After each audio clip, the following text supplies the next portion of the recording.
Quero convidar os irmãos a abrirem suas Bíblias na carta aos Hebreus. Seu capítulo 6, nós vamos meditar rapidamente nas Escrituras.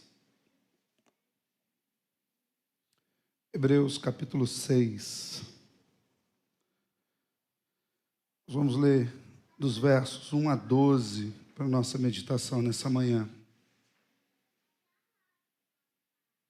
Diz assim o texto das Escrituras, Hebreus 6, de 1 a 12. Eu vou ler na nova versão transformadora, na NVT. Hebreus 6, de 1 a 12. Exortação ao progresso na fé.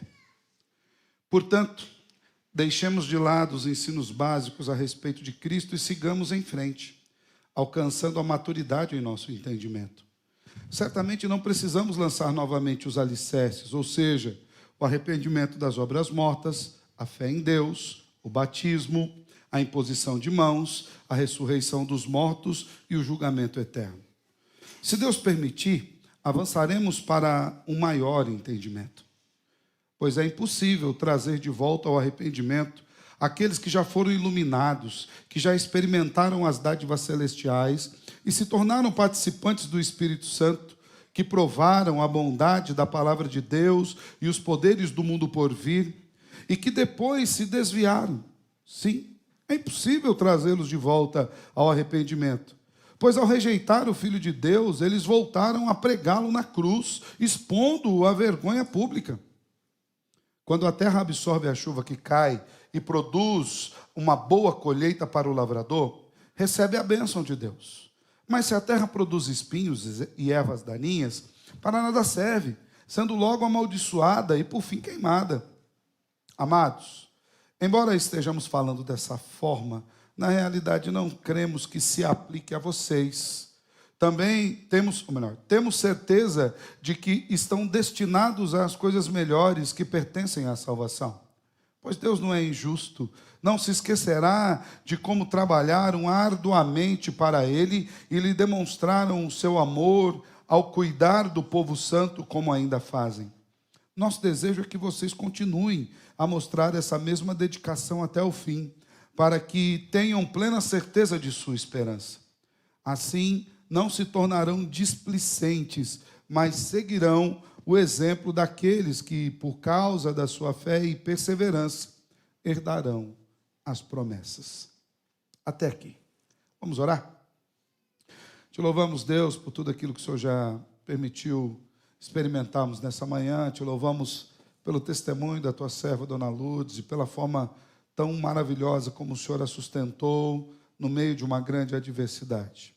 Agora, Senhor, que estamos aqui diante da tua palavra, quero lhe pedir que o Senhor nos dê a graça de entendermos a palavra do Senhor e aplicarmos ela ao nosso coração. Nos abençoe, Senhor, e nos conduza, em nome de Jesus. Amém. Irmão, será que um crente verdadeiro pode perder a salvação? Será que há uma possibilidade de que alguém que tenha sido eleito desde toda a eternidade, conforme o apóstolo Paulo descreve em Efésios capítulo 1, dos versos 4 até o 6, aqueles que Deus escolheu desde antes da fundação do mundo, possa vir a perder os privilégios da eleição? Essas perguntas, mesmo no meio presbiteriano do Brasil, elas ainda causam algum incômodo, né? Talvez aqui elas causem menor desassossego do que em outros lugares, porque de fato já temos estudado doutrinariamente esses textos, essas passagens com afinco há muito tempo. Mas mesmo assim, muitos têm dúvidas quando leem alguns textos, como esse texto de Hebreus, que, como falamos hoje na Escola Bíblica Dominical, é um dos textos mais difíceis de serem interpretados de todas as Escrituras. Ele, juntamente com o texto de Pedro, são textos difíceis, porque eles não são textos que estão expondo uma doutrina de uma maneira tão clara e objetiva assim. Existem aqui algumas figuras de linguagem que são importantes para que nós entendamos aquilo que o autor bíblico está falando a nós. Quando nós olhamos esse texto, e é importante que nós o entendamos dentro do seu contexto, para que depois nós apliquemos a nossa realidade, e talvez esse seja um dos grandes problemas de entendermos alguns textos difíceis como esses. E o problema seja que, às vezes, nós queremos lê-lo e interpretá-lo para agora como se ele tivesse sido escrito ontem à tarde.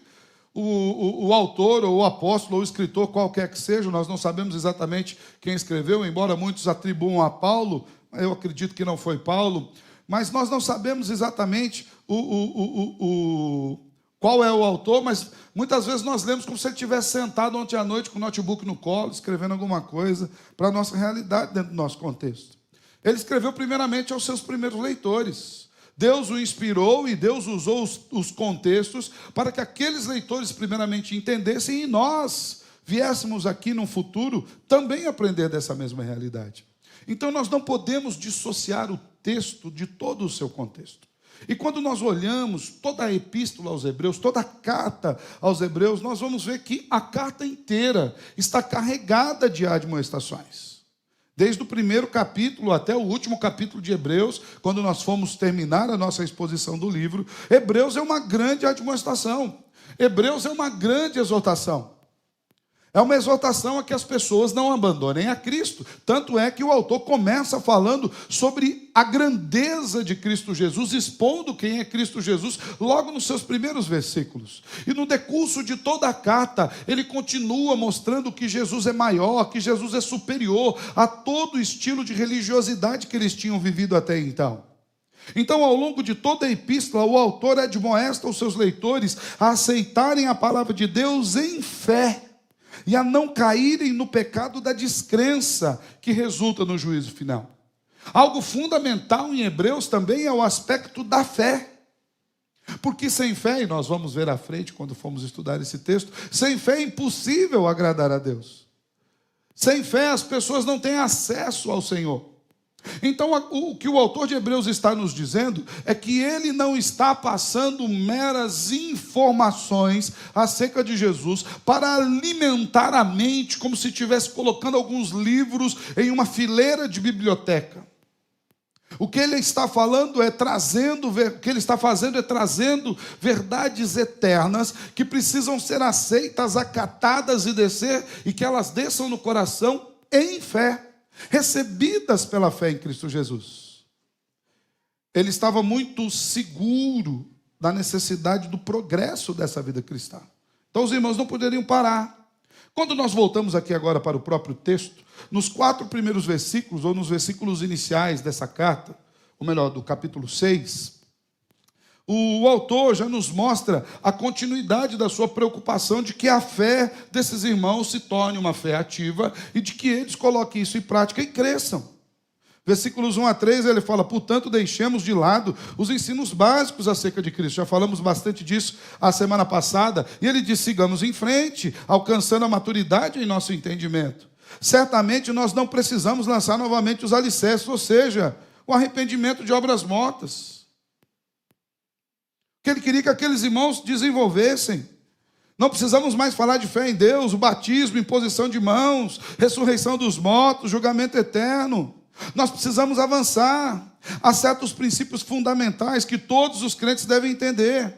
Esses princípios incluem o arrependimento de pecados, a importância da fé, o significado do batismo, os dons espirituais, a ordenação, a ressurreição, a vida eterna.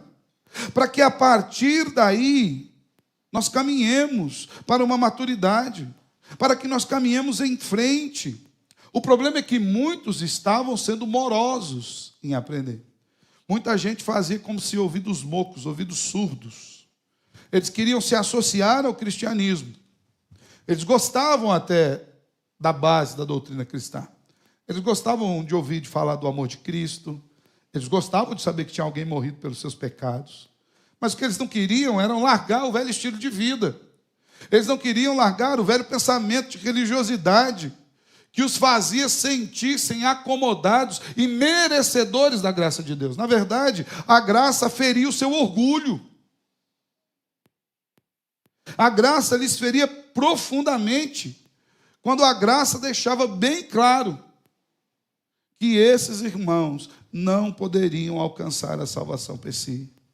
Então, para garantir a maturidade, era necessário continuar caminhando, aprofundando os seus ensinos, a sua teologia, aprendendo mais, de uma maneira mais completa, e é o que o Senhor requer de nós.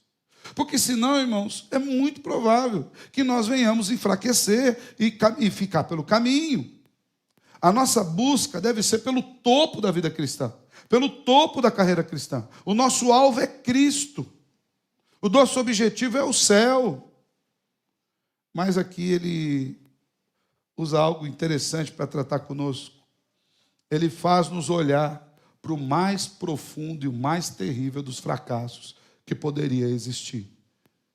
E ele usa essa figura de linguagem, de falar do fracasso e da queda, exatamente para nos alertar. Ele está naquela caminhada falando: vamos, irmãos, vamos crescer, vamos aprender mais de Cristo, vamos colocar em prática aquilo que nós já cremos. Mas, irmãos, se vocês não fizerem isso, há um grande risco, há um grande perigo. E hoje, irmãos, eu quero falar com vocês sobre essa perseverança dos santos, que o autor está tratando aqui. E para que nós entendamos esse texto, eu quero dividi-lo em 3 aspectos para que fique mais claro para nós. Primeiro, eu quero falar com os irmãos sobre a quem essa carta é destinada. Depois, nós vamos falar um pouquinho sobre o conteúdo da exortação em si.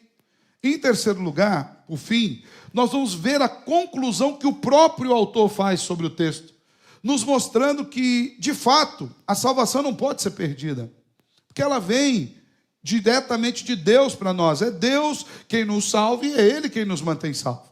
Então, para que nós entendamos esse texto de Hebreus, aqui no capítulo 6, principalmente dos versos 4 a 6, em primeiro lugar, a gente precisa entender a quem se dirige essa carta, quem o autor está escrevendo essa carta. Ali nos versículos 4 a 6 diz assim: pois é impossível trazer de volta ao arrependimento aqueles que já foram iluminados, que já experimentaram das dádivas celestiais e se tornaram participantes do Espírito Santo, que provaram a bondade da palavra de Deus e os poderes do mundo por vir e que depois se desviaram.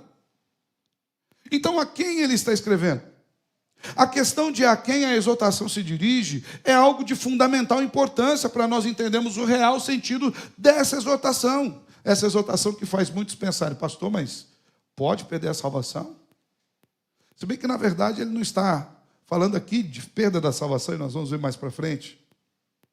Há várias propostas, irmãos, sobre qual público o autor de Hebreus estava se dirigindo. Dentre os quais poderia ser um grupo específico de judeus que viveram naquela época e que simpatizavam com o evangelho, mas não queriam deixar os costumes do judaísmo. Gente, como nós vemos no nosso mundo nos dias de hoje. Gente que até gosta da igreja. Se bem que eu há um tempo atrás, gostava-se mais da igreja do que hoje, né? Hoje as ideologias têm sido completamente contrárias, até mesmo a gostar da igreja, até mesmo a simpatizar-se com a igreja. Mas tem muitas pessoas que até gostam da igreja. Eu conheço algumas pessoas, alguns amigos até de infância, falam: você é pastor, Alessandro? Que joia, né? Um dia eu apareço lá. Alguns falam: coisa boa, você virou pastor, bom demais, coisa joia. Olha, um dia eu quero ouvir você pregar, eu quero ir lá. Eu até hoje não conheci ninguém que falou assim: não, nossa, pastor, você, não. Pelo contrário, eles até simpatizam. Mas o que eles não querem? Eles não querem ter que abrir mão de um estilo de vida que eles têm levado até então.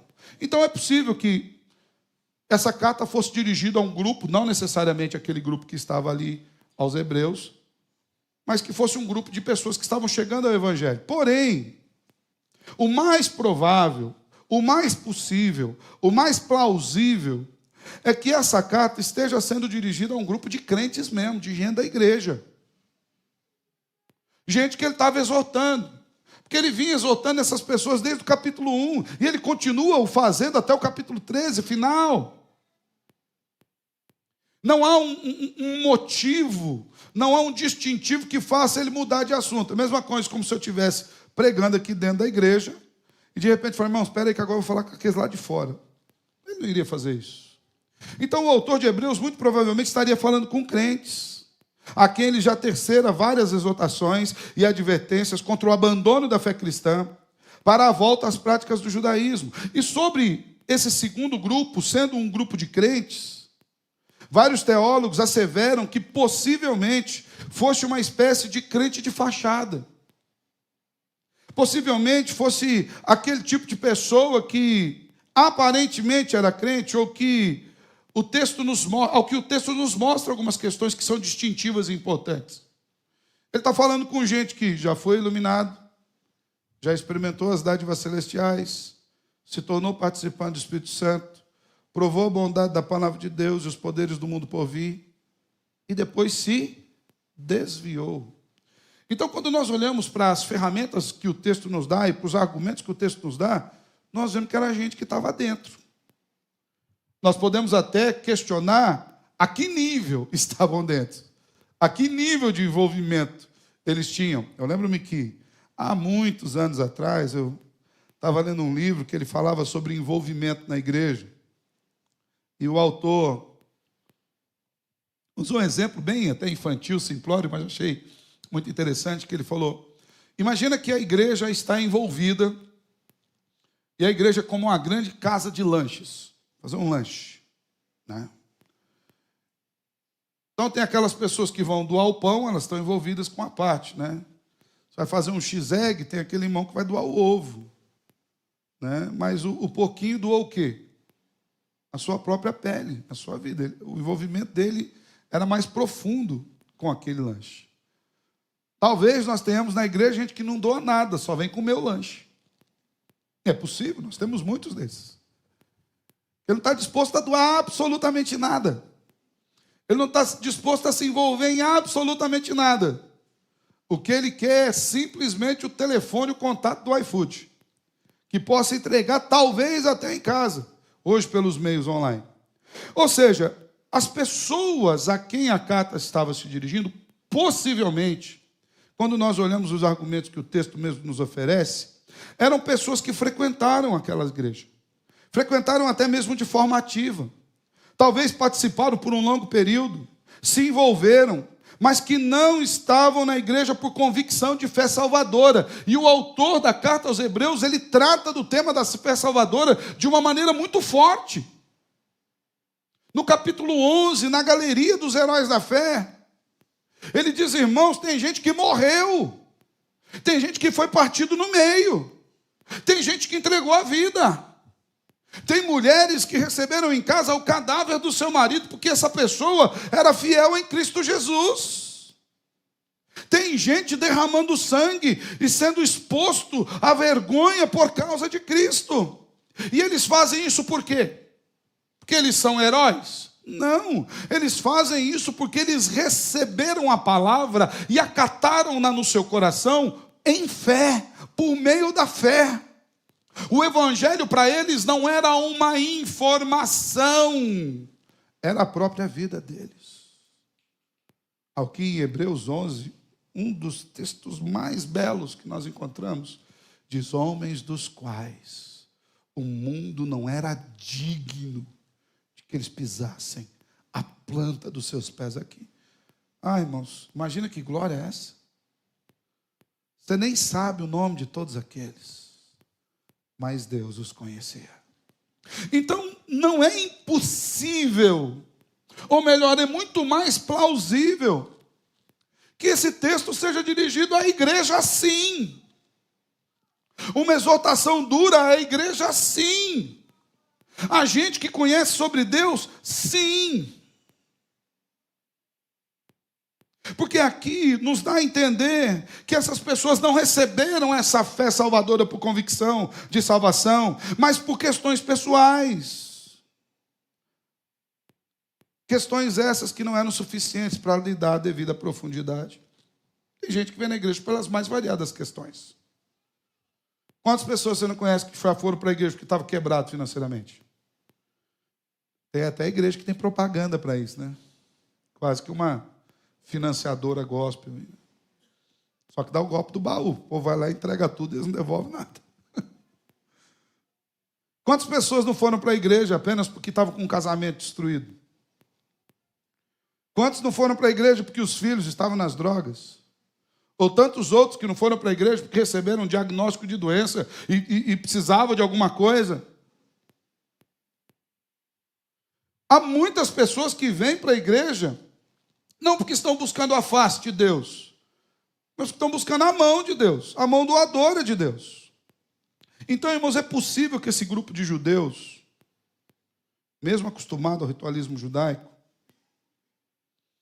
eles haviam tido contato com a graça, mas abandonaram a liberdade da graça. Eles não conseguiram se adaptar com a liberdade que a graça nos dá. Muitos de nós também somos assim. A gente confunde graça com libertinagem. Paulo chama a atenção disso também nas Escrituras. E perceba aquilo que o texto diz acerca desses irmãos. Eles foram iluminados, que significa que eles tiveram contato direto com o Evangelho de Cristo. Eles ouviram a boa nova da salvação. Talvez foram até batizados. Esses podem muito bem ser os descritos no capítulo 5, e em especial os descritos nos 3 primeiros versículos desse capítulo, que nós falamos, o autor aqui mostrando, olha, vocês vão ter que voltar a aprender de novo. É gente que tinha conhecimento.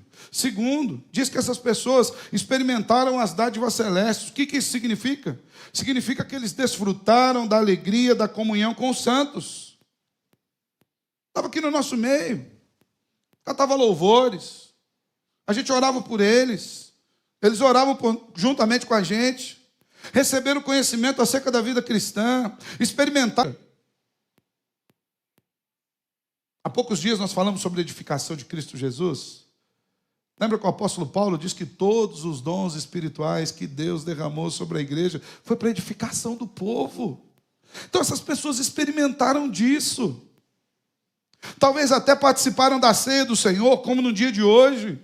E a ceia é um meio de graça, é um privilégio dos santos, daqueles que se assentarão à mesa do Senhor. Pastor, mas os presbíteros entregam a ceia para todo mundo. Quem estender a mão, eles vão entregar. O texto das Escrituras está bem claro. Quem come e bebe sem discernir o corpo. Talvez esses irmãos não tinham ainda discernido isso. Olha o que mais o texto diz. Eles participaram da ação do Espírito. Ou seja, eles desfrutaram das ricas bênçãos da operação de Deus no meio da vida da igreja.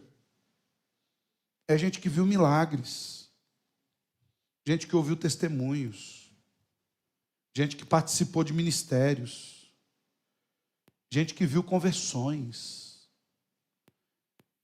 Eles provaram da bondade da palavra de Deus. O verbo grego aqui, original para provar, ele não traz o sentido de abraçar, ele traz o sentido de experimentar, de gostar de ouvir.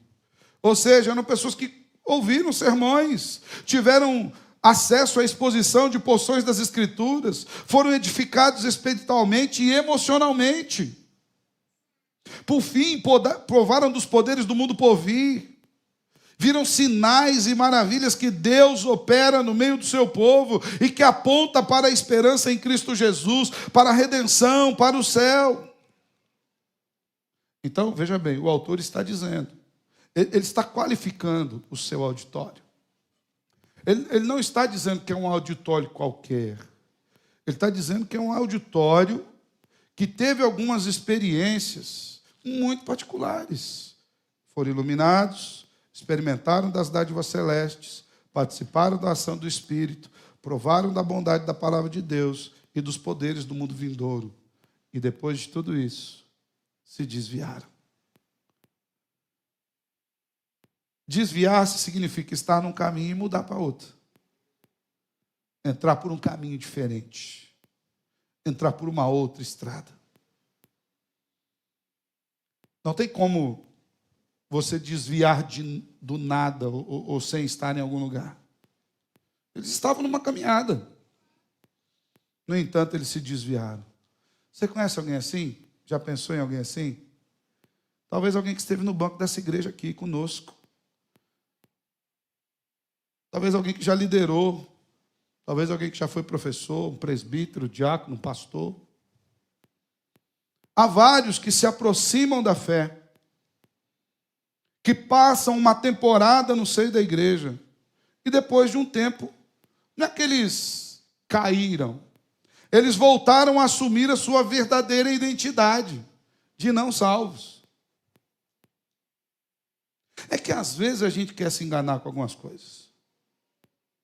Eu não conheço ninguém, você pode conhecer, e depois você pode até falar comigo, mas eu particularmente não conheço ninguém que se desviou da igreja, pode ser depois de 1, 2, 10, 15, 20 anos, que não tenha tido uma caminhada extremamente problemática dentro da igreja. Você conhece alguém? Que assim, nunca deu problema? Você pode ter certeza que eram pessoas assim. Então, em primeiro lugar, a quem a carta se dirige? A crentes. Talvez isso aumente o problema quando nós formos falar um pouco sobre a exortação. Mas tudo nos indica que a carta não está falando de um grupo fora ou de uma outra comunidade. O autor de Hebreus está escrevendo para crentes, para gente como a gente, para gente que está na vida da igreja. E aí a gente precisa ficar com as orelhas em pé, atentos, ouvidos atentos. E daí a gente precisa entender qual o significado da exortação. E é isso que nós vamos ver agora. Então, uma vez definido o público, qual o conteúdo dessa dura exortação? E eu vou ler de novo, irmãos, porque é importante que nós leiamos a partir do versículo 4. Presta bem atenção. Pedir para o Danton, se possível, ele e a Lucinéia projetarem. Eu estou lendo na NVT, acho que eles já estão colocando na NVT, né? O pessoal é atento demais, né? Mas presta atenção na leitura, naquilo que o texto diz sobre a exortação, o seu conteúdo. Diz assim: pois é impossível trazer de volta ao arrependimento aqueles que já foram iluminados, que já experimentaram as dádivas celestiais e se tornaram participantes do Espírito Santo, que provaram a bondade da palavra de Deus e os poderes do mundo por vir, e que depois se desviaram. Sim, é impossível trazê-los de volta para o arrependimento, pois ao rejeitar o Filho de Deus, eles voltaram a pregá-lo na cruz, expondo-o à vergonha pública.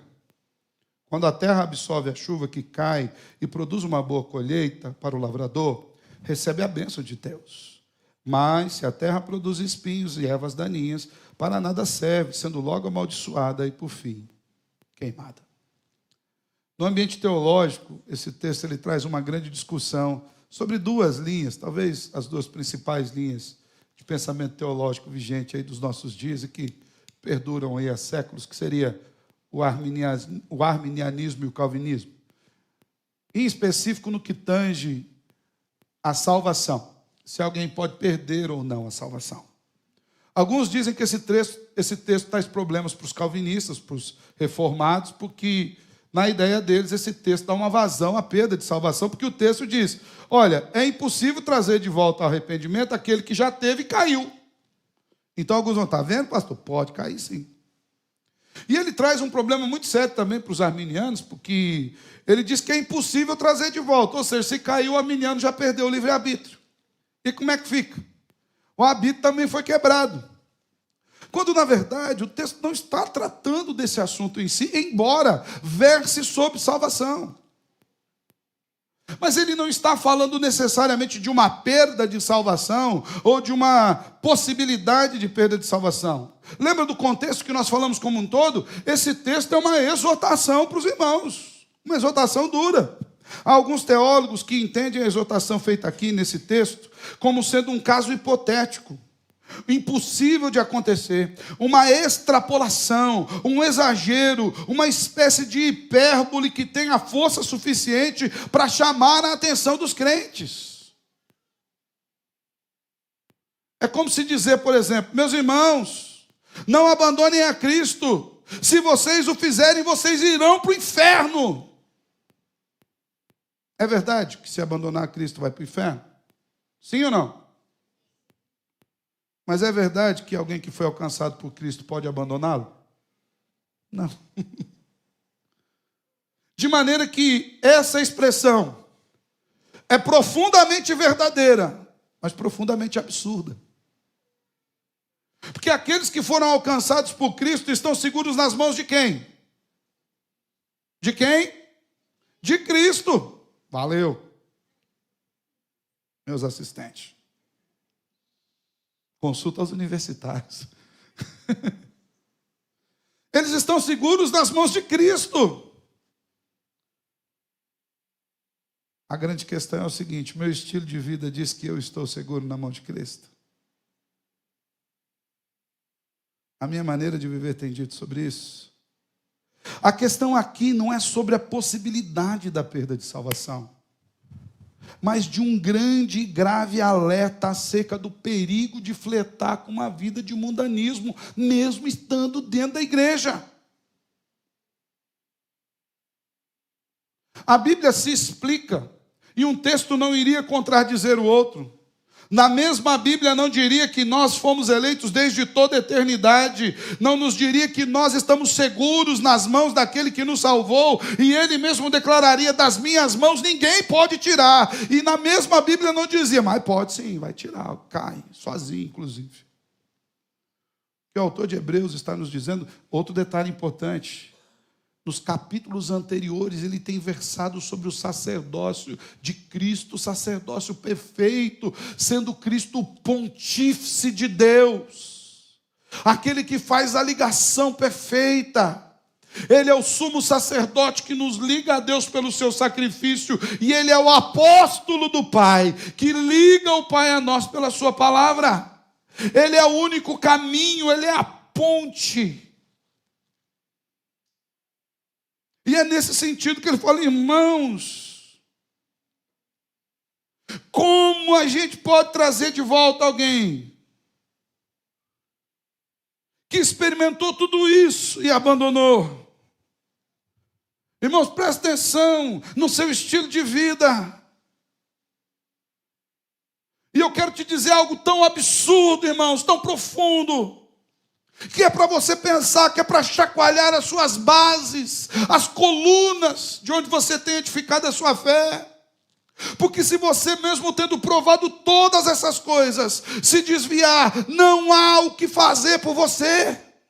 É isso que ele está dizendo.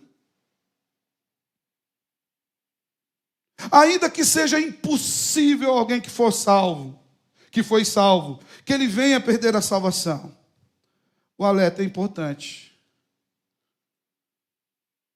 para que nós não vivamos como um ímpio caído dentro da própria igreja.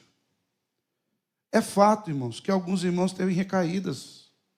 Quanta gente não conhece que caiu? Você mesmo, quantas vezes você orou pedindo perdão do mesmo pecado? Tem uns que não oram pedindo perdão do mesmo pecado, porque já se entregou o pecado. Já orei, largou mão desse negócio. Não. Quantas vezes nós não oramos pedindo perdão do mesmo pecado? Diga de passagem, isso nos mostra a necessidade de contínuas exortações, para que nós não nos entreguemos ao pecado, e é isso que o autor está falando. E depois ele apresenta um consolo dos versículos 9 a 12, que a gente vai terminar a mensagem falando sobre isso. Então aqui não há uma afirmação acerca de perda de salvação ou não, mas há um alerta sobre o absurdo de, depois de ter participado de uma vida de fé, ter um coração tão inquebrantável que seja possível de retornar a um estilo de vida pecaminoso. E ele continua usando exemplos absurdos, porque ele nos diz o seguinte: pois ao rejeitar o Filho de Deus, eles voltaram a pregá-lo na cruz, expondo a vergonha pública. Irmãos, a gente pode pregar Jesus de novo na cruz? A gente pode catar Jesus, arrastar ele no madeiro, lá naquela via dolorosa, lá em Jerusalém, subir lá no Gólgota, no Monte da Caveira, e colocar Jesus afixado lá novamente? Não! Assim como é impossível que nós crucifiquemos novamente a Jesus, é impossível que alguém se arrependa se o coração estiver assim. A força do argumento está exatamente nesse exagero, para a gente pensar. Que quem age assim é alguém que está crucificando Jesus novamente.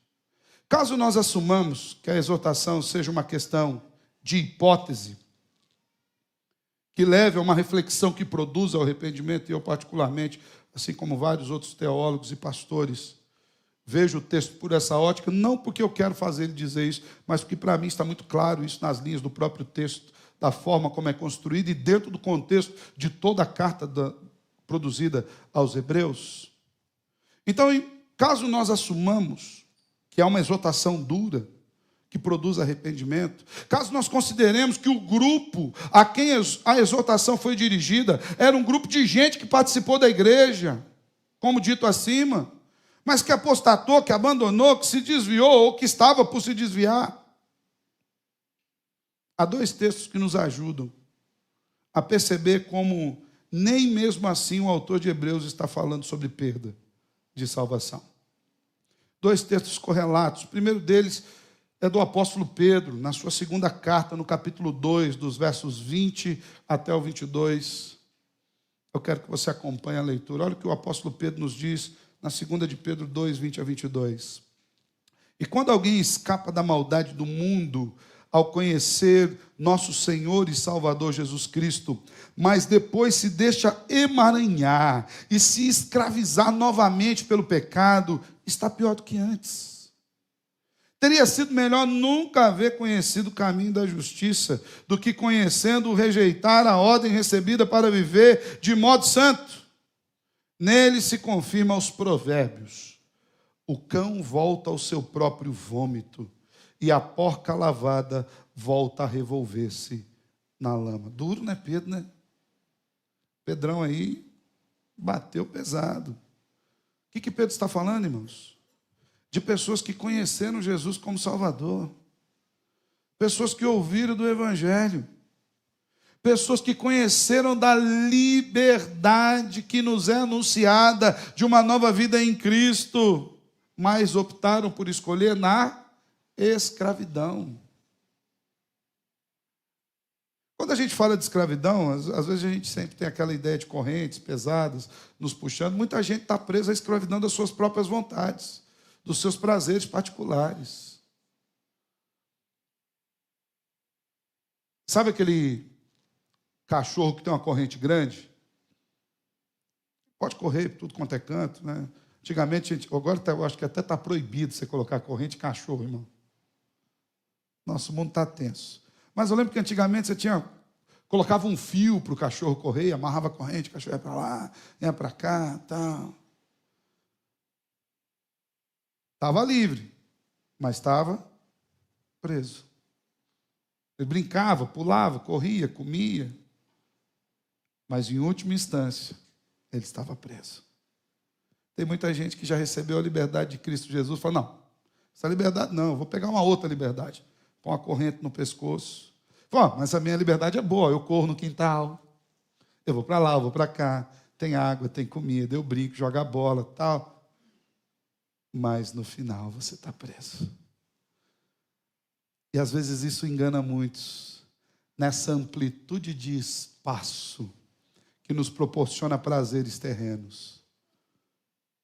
Um dia chegará em que nós iremos querer sair daquele portão, mas a corrente nos prenderá.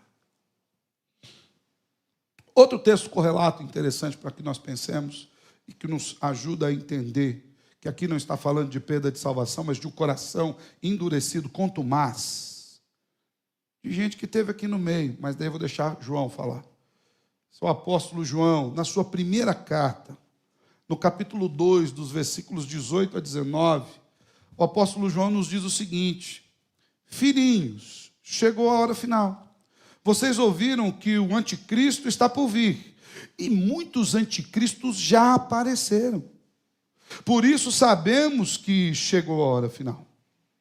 Eles saíram do nosso meio, mas na verdade nunca foram dos nossos. Do contrário, teriam permanecido conosco. Quando saíram, mostraram que não eram dos nossos. João é claro, é objetivo, ao dizer que muitos dos anticristos, ou seja, daqueles que negaram a Cristo, alguns até mesmo se colocaram, interpuseram contra Cristo, saíram do meio da onde? Muitos saíram do meio da igreja.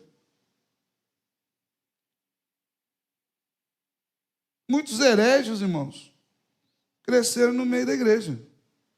Nós conhecemos alguns famosos aí, uns que querem reescrever a Bíblia, uns que dizem que a Bíblia não é suficiente, outros que dizem que é possível você conhecer Jesus sem estar descrito nas palavras das Escrituras. Mas por que eles saíram? João é claro. Eles saíram porque Deus permitiu que eles perdessem a salvação?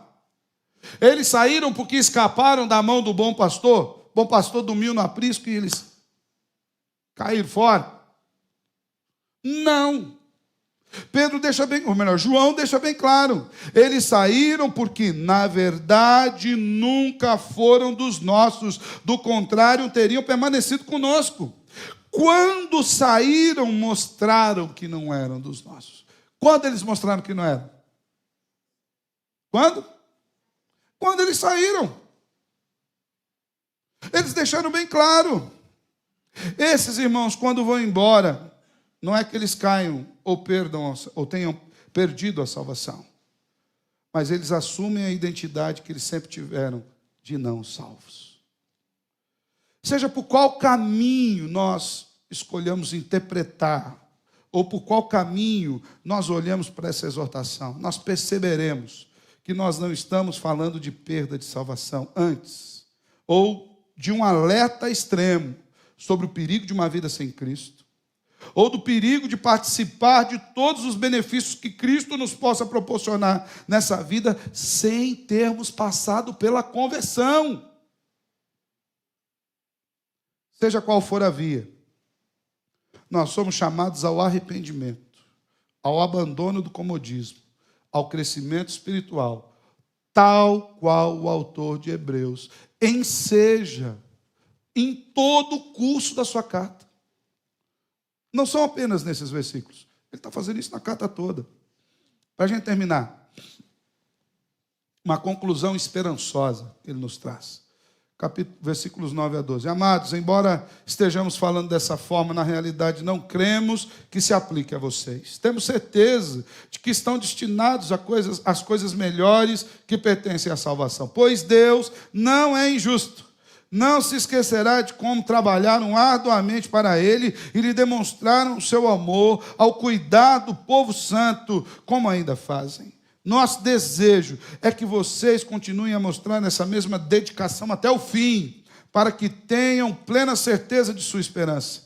Assim, não se tornarão displicentes, mas seguirão o exemplo daquele que, por causa de sua fé e perseverança, herdarão as promessas. O autor termina essa porção com uma conclusão adversativa. O que ele diz? Ele afirma: amados, embora, fazendo contraste aqui, embora eu tenha sido duro, embora eu tenha falado dessa forma, eu não estou falando necessariamente acerca de vocês. Na verdade, eu nem creio que isso se aplique a vocês. Eu tenho certeza de que vocês estão destinados a coisas melhores que pertencem à salvação. Ao que fortalece a tese, irmãos, de que a exortação era um exagero hipotético para chamar a atenção dos irmãos. Ele estava dizendo: presta atenção, acorda, vocês precisam largar a mão de serem crianças e crescer espiritualmente. E aqui, diga-se de passagem, é o único momento em que o autor de Hebreus chama os seus leitores de amados. Exatamente demonstrando que ele está tratando de um termo, ele está usando um termo pastoral. Ele muda a tônica da sua exortação, exatamente para infundir nesses irmãos a certeza de que se eles estão ouvindo essa exortação, é exatamente porque eles não vão cair nessas armadilhas, nessas artimanhas. Esses irmãos que, embora fossem frágeis e propensos à queda, não seriam jamais abandonados por Deus, de forma a serem rejeitados perpetuamente ou esquecidos ou alijados da sua graça. No versículo 10 ele diz: Deus não é injusto, Deus não se esquecerá de como vocês trabalharam arduamente para Ele e lhe demonstraram o seu amor ao cuidar do povo santo, como ainda fazem. O que ele está dizendo é o seguinte: eu estou exortando, mas não vivam com medo. Deus os conhece. Deus é o nosso guardador. Por fim, o autor da carta aos Hebreus faz um apelo à perseverança e ao desenvolvimento na fé e ao amadurecimento espiritual. Nosso desejo é que vocês continuem a mostrar essa mesma dedicação até o fim, para que tenham plena certeza da sua esperança. Assim, não se tornarão displicentes, mas seguirão o exemplo daquele que, por causa da fé e perseverança, herdarão as promessas. De forma que, irmãos, além de não tratar da perda de salvação, ainda afirma que esses irmãos, uma vez alertados, caminharão em triunfo. E esse é o desejo, tanto do autor da carta, quanto do próprio Deus, que nos chama a atenção. Meus irmãos, respondendo às perguntas que fizemos no começo dessa mensagem, não é possível que alguém caia do seu estado de graça ou que venha perder a salvação que ganhou em Cristo Jesus. Mas é plenamente possível que alguém de nós possa estar enganado com respeito à sua própria salvação. Também é bem possível que alguns de nós, alguém do nosso meio, possa estar vivendo no meio dos da fé, mas com uma vida completamente ímpia. Nesse sentido, é importante que nós clamemos ao Senhor, para que Ele sonde o nosso coração e traga um profundo arrependimento, para que o Senhor aplique de forma salvífica todo o conhecimento da luz do Evangelho que nós já ouvimos a nós, cada um de nós. Se você foi chacoalhado pelo conteúdo tão forte da exortação que nós recebemos hoje, não faça ouvidos surdos. O próprio autor aos Hebreus, capítulo 3, versos 7 e 8, já traz uma pré-exortação. Ele diz: por isso, o Espírito Santo diz: hoje, se ouvirem a sua voz, não endureçam o coração, como eles fizeram na rebelião, quando me puseram à prova no deserto. Caso você perceba que o seu coração está adoecido e tendendo ao afastamento, clame por misericórdia. Pois o Senhor é misericordioso e quer nos resgatar e nos livrar de todo engano e aprisionamento do pecado. Nas mãos dele estamos seguros. E é o lugar de onde ninguém pode nos tirar. O apóstolo Paulo já nos diria: porque eu estou bem certo de que nem a morte, nem a vida, nem os anjos, nem os principados, nem as coisas do presente, nem as coisas do porvir, nem os poderes, nem a altura, nem a profundidade, nem qualquer outra criatura poderá nos afastar do amor de Deus que está em Cristo Jesus. Que tenhamos essa segurança no Salvador das nossas almas. Amém? Feche seus olhos, quero orar com você. Obrigado pela tua palavra, Senhor. Obrigado porque o Senhor nos dá meios de entendermos a tua palavra, Senhor. Meios dos quais o mais importante é a ação do teu próprio Espírito, que faz com que a exposição das Escrituras não seja apenas uma informação para as mentes, mas um aquecer, um toque do Senhor aos nossos corações. Que assim seja no dia de hoje, Senhor. Que nós estejamos alertas. Que assim como nós jamais poderemos crucificar a Cristo de novo, assim também não haverá salvação para aqueles que já ouviram toda a mensagem e ainda assim a desconsideraram, a colocaram de lado. Como nos diz ainda mais à frente a carta, que nós não sejamos daqueles que retrocedem, mas que nós sejamos daqueles que perseveram para a vida eterna em Cristo Jesus.